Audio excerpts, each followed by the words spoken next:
Welcome to Sweet Life Beat Life. We hope this video helps. You start by getting files and permissions ready.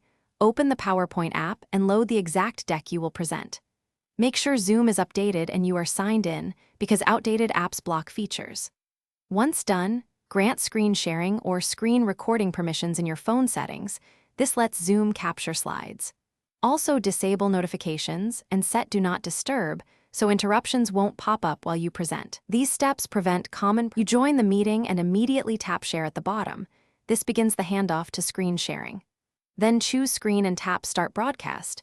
Zoom will count down and then capture your display. Once broadcasting, switch to the PowerPoint app and start the slideshow. Make sure you use Presenter View if you want notes, because Zoom will show what's on your screen. If you need to show a single slide, navigate within the app. Otherwise, swipe to advance through the deck smoothly. You control the presentation with taps, swipes, or a Bluetooth clicker for reliable advancing.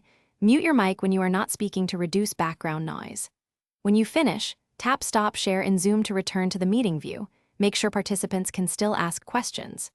If the screen or audio lags, first check your network, then close background apps or restart Zoom. These fixes often restore performance. If problems persist, rejoin the meeting or switch to sending the PPT file to the host as back. Thanks for watching. Consider subscribing if we helped you.